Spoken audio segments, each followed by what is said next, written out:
అవును yes yes అవును yes please మాట్లాడదాం. తిరునహరి శేషు గారు రాజకీయ విశ్లేషకులు, వారు కూడా లైవ్లో సిద్ధంగా ఉన్నారు. ప్రొఫెసర్ శేషు గారు నమస్తే. నమస్కారం. ఎస్, అధికార కాంగ్రెస్ పార్టీ, ప్రతిపక్ష బీఆర్ఎస్, భారతీయ జనతా పార్టీ కూడా చెప్పినటువంటి వెర్షన్. సో రాజకీయపరమైనటువంటి అంశాలు దీంట్లో ఏ విధంగా చూడొచ్చు, రాబోయే రోజుల్లో ఎటువంటి రాజకీయ పరిణామాలు చోటు చేసుకుంటాయి, ఇష్యూ మొత్తాన్ని ఎలా చూస్తున్నారు మీరు? అందరికి నమస్కారం. తెలంగాణ రాజకీయాలు ఎప్పుడూ హాట్ గానే ఉంటాయి. ఎందుకంటే కొంత చైతన్యవంతమైన సమాజం ఉన్నటువంటి రాష్ట్రం కాబట్టి రాజకీయాలు ఎప్పుడు లైవ్ లో ఉంటాయి, చాలా హీట్ గా కూడా ఉంటాయి. మారుతున్న కాలానికి తగినట్లుగా అప్డేట్ అయిపోతూ ఉన్నాయి ఎక్కువగా.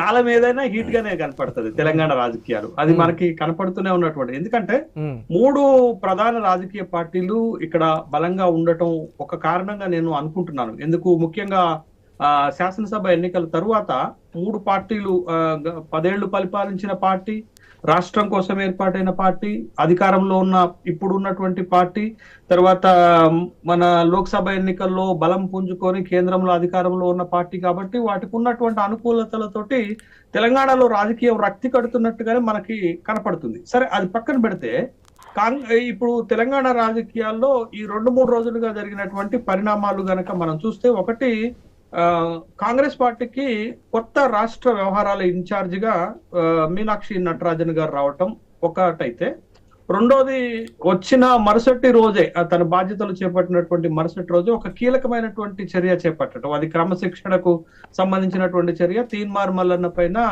కాంగ్రెస్ పార్టీ నుండి సస్పెన్షన్ చేసేటటువంటి ఒక నిర్ణయం తీసుకోవటం. మూడోది ఇవాళ గ్రేటర్ హైదరాబాద్ జరిగిన సమావేశంలో మల్రెడ్డి రంగారెడ్డి ఇబ్రహీంపట్నం ఎమ్మెల్యే చేసినటువంటి కామెంట్స్, మంత్రివర్గ విస్తరణ పైన తనకు వచ్చేటటువంటి అవకాశం పైన చేసినటువంటి కామెంట్స్ రాష్ట్ర రాజకీయాల్లో మనకి చాలా కీలకంగా చర్చనీయాంశంగా కనపడుతుంది.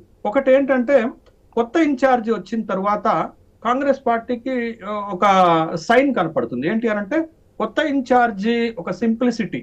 తను జనరల్ గా ఎవరన్నా కాంగ్రెస్ పార్టీకి సంబంధించినటువంటి వాళ్ళు వస్తే శంషాబాద్ విమానాశ్రయంలో పెద్ద హంగామా జరుగుతుంది. బట్ అట్లాంటిది ఏది లేకుండా పాపం తను ట్రైన్ లో వచ్చారు. ఒక 15 మంది ముఖ్యమైనటువంటి నాయకులతోటి కలిసి గాంధీ భవన్ కు వచ్చినటువంటి సందర్భం. తన సింప్లిసిటీ అనేది కొంత రాష్ట్రంలో చర్చనీయాంశంగా కనపడుతుంది. సింప్లిసిటీయే కాదు, తను కింది స్థాయి నుంచి వచ్చినటువంటి ఒక కాంగ్రెస్ పార్టీ కార్యకర్త. 1999 లో కాంగ్రెస్ పార్టీ విద్యార్థి విభాగంకి జాతీయ అధ్యక్షురాలుగా పనిచేశారు. తర్వాత 2004లో తను మధ్యప్రదేశ్ యూత్ కాంగ్రెస్ అధ్యక్షురాలుగా పనిచేశారు. 2008లో భారత జాతీయ కాంగ్రెస్ కి సెక్రటరీగా పనిచేశారు. 2009లో 1971 నుండి మందసౌర్ అనేటటువంటి లోక్సభ నియోజకవర్గంలో వరుసగా గెలుస్తున్న లక్ష్మీనారాయణ పాండేని ఓడించి కొంత ఉంది. తర్వాత ముఖ్యంగా, అన్నిటికంటే ముఖ్యంగా, రాహుల్ గాంధీ టీంలో తన కీలకమైనటువంటి వ్యక్తి, కొంచెం ఇంటలెక్చువల్, బాగా బలంగా పనిచేసేటటువంటి వ్యక్తి కాబట్టి మొత్తం దేశంలో కాంగ్రెస్ పార్టీ ఇప్పుడు బలంగా ఉన్నటువంటి రాష్ట్రాలు, ఇప్పుడు హిమాచల్ ప్రదేశ్ లో ఇప్పుడు ఎన్నికలు పడితే ఆ పార్టీ ఓడిపోతుంది. అక్కడ కర్ణాటకలో కూడా అదే పరిస్థితి ఉంది. ఒక తెలంగాణ రాష్ట్రంలోనే బలంగా ఉంది. బట్ ఇప్పుడు ఇక్కడ ఉన్నటువంటి బలాన్ని కాపాడుకోవడంతో పాటు ప్రభుత్వానికి సరైనటువంటి దిశానిర్దేశం చేయడానికి మీనాక్షి నటరాజన్ ని స్వయంగా రాహుల్ గాంధీ పంపినట్టు అనేటటువంటి విషయాలు మనకు తెలుస్తుంది. ఆమె వచ్చిన తర్వాత ఆమె యాక్టింగ్, సింప్లిసిటీ చూసిన తర్వాత కూడా కాస్త కాంగ్రెస్ పార్టీ విధానానికి భిన్నంగా ఒక అంకిత భావంతో పనిచేసేటటువంటి నాయకురాలుగా మనకు కనపడింది. ఇది వన్. ఇక రెండోది ఏంటంటే, తను వచ్చినటువంటి మరుసటి రోజు ఒక కీలకమైనటువంటి నిర్ణయం తీసుకున్నారు. అదేంటి అంటే, గత కొంతకాలంగా కాంగ్రెస్ పార్టీ తీన్మార్ మల్లన్న తోటి కొంత ఇబ్బంది పడుతున్నట్టుగా కనపడుతుంది. ఎందుకంటే తీన్మార్ మల్లన్న ప్రధానంగా లేవనెత్తుతున్నటువంటి అంశాలు ఎప్పటి నుంచో తెలంగాణ రాష్ట్రంలో కానీ ఉమ్మడి ఆంధ్రప్రదేశ్ లో కానీ బలహీన వర్గాలకు జరుగుతున్నటువంటి అన్యాయం పైన తను గట్టిగా మాట్లాడుతున్నాడు. ఒకటి, కులగణన ఎవరు వ్యతిరేకించలే. కులగణన రిపోర్ట్ లో ఉన్నటువంటి తప్పులకు వ్యతిరేకంగా తను మాట్లాడుతూ ఆ కులగణన రిపోర్ట్ కాపీని తగలబెట్టాడు. అదొకటి అయితే, రెండోది ప్రధాన సామాజిక వర్గాలు, 2 దశాబ్దాలుగా ఈ రాష్ట్రాన్ని ఏలుతున్నటువంటి 2 సామాజిక వర్గాలు, రెడ్డి సామాజిక వర్గం, వెలమ సామాజిక వర్గం పైన తను చేస్తున్నటువంటి కామెంట్స్, వాళ్ళ ఓట్లు వద్దనటము, చిట్ట చివరి ముఖ్యమంత్రి అగ్రవర్ణాల నుండి, రెడ్డిల నుండి రేవంత్ రెడ్డే ఈ రాష్ట్రానికి అనేటటువంటి ఒక బలమైనటువంటి స్టేట్మెంట్లు ఇవ్వటం, ఇవన్నీ ఒక కంపేల్ గా కాంగ్రెస్ పార్టీకి ఇబ్బందికరమైనటువంటి పరిస్థితులు వస్తున్నటువంటి నేపథ్యంలో తీన్మార్ మల్లన్నకి షోకాజ్ నోటీస్ ఇచ్చారు. ఆ షోకాజ్ నోటీస్ కి తీన్మార్ మల్లన్న వివరణ పంపలేదు. కానీ కాంగ్రెస్ లో ఒక ప్రాక్టీస్ ఉంటది.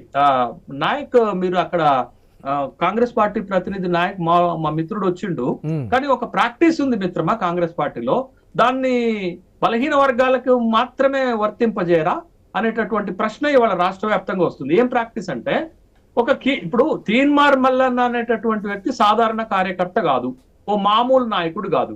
ఇప్పుడు 33 శాసనసభ నియోజకవర్గాలు 12 జిల్లాలలో గెలిచి వచ్చినటువంటి ప్రజల నుండి గెలిచి వచ్చినటువంటి ఒక ఎమ్మెల్సీ, అంటే ఒక కీలకమైనటువంటి ఒక బలమైనటువంటి నాయకుడే.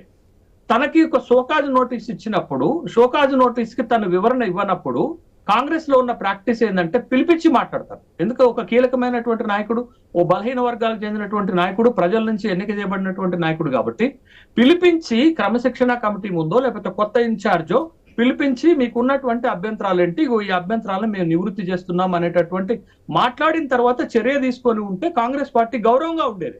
కానీ కాంగ్రెస్ పార్టీలో ఇంతకంటే దారుణంగా మాట్లాడినటువంటి వాడు కోమటిరెడ్డి రాజగోపాల్ రెడ్డి గాని, కోమటిరెడ్డి వెంకటరెడ్డి గాని, లేకపోతే జగ్గారెడ్డి గాని, లేకపోతే నిన్న మాట్లాడినటువంటి అంజన్ కుమార్ యాదవ్ గాని, వీళ్ళందరిపైన చర్య తీసుకోవాలన్నా కాంగ్రెస్ లో ఇట్లా మాట్లాడిన వాళ్ళపైన చర్య తీసుకోవాలంటే కాంగ్రెస్ పార్టీ మిగలదు.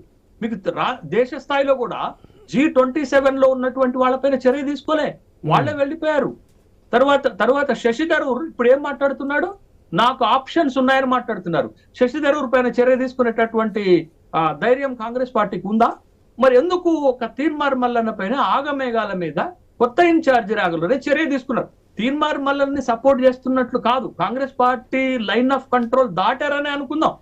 బట్ కాంగ్రెస్ పార్టీ ఒక సుదీర్ఘ రాజకీయ చరిత్ర ఉన్నటువంటి కాంగ్రెస్ పార్టీ ఓ బలహీన వర్గాలకు ప్రాతినిధ్యం వహిస్తున్నటువంటి వ్యక్తి పైన చర్య తీసుకునేటప్పుడు ఇది చాలా సున్నితమైనటువంటి అంశం, చాలా కీలకమైనటువంటి అంశం. తను లేవనెత్తుతున్నటువంటి అంశాలు దశాబ్దాలుగా ఈ రాష్ట్రంలో బీసీలకు జరుగుతున్నటువంటి అన్యాయం, దానిపైన మాట్లాడుతున్నటువంటి ఒక వ్యక్తి పైన మీరు చర్య తీసుకోవాలని అనుకున్నప్పుడు ఎన్ని జాగ్రత్తలు తీసుకోవాలా, ఎన్ని ప్రికాషన్స్ తీసుకోవాలా? అదేమీ లేకుండా ఒక షోకాజ్ నోటీస్ ఇచ్చారు, దానికి వివరణ ఇవ్వలేదు అనేటటువంటి ఒకే ఒక కారణంతో ఇవాళ సస్పెన్షన్ చేసేశారు అని అంటే ఎట్లా భావించాలి? ఇవాళ మీరు మీ లెక్కల ప్రకారమే 46% అంటే రాష్ట్రంలో అత్యధిక శాతం జనాభా ఉన్నటువంటి జనాభా పైన, వాళ్ళకి సంబంధించినటువంటి అంశాలపైన మాట్లాడుతున్నటువంటి వ్యక్తి పైన చర్య తీసుకుంటున్నారంటే ఇది రాష్ట్రంలో ఉన్నటువంటి బీసీల ఆత్మగౌరవాన్ని దెబ్బతీసినట్టు అవుతుందా కాదా? బీసీలకు జరిగినటువంటి అవమానం అవుతుందా కాదా? కాంగ్రెస్ పార్టీలో జరుగుతున్నటువంటి చర్చ ఏంటంటే మీనాక్షి నటరాజన్ రావటమే కాదు, పొలిటికల్ గా పార్టీ పరంగా ప్రజల్లో కూడా ఒక స్ట్రాంగ్ ఇండికేషన్ అనేది తన ఫస్ట్ స్టెప్ తోనే ఇవ్వాలనేటువంటి ఒక మాట దానికి సంబంధించి వారు స్టెప్ తీసుకున్నారనేటువంటి మాట వినిపిస్తుంది. ఒక బ్రేక్ తీసుకుందాం, బ్రేక్ తర్వాత నేను మళ్ళీ మీతో మాట్లాడతాను. ఇక ప్రైమ్ టైం డిబేట్ లో మరో షార్ట్ బ్రేక్ తీసుకుందాం.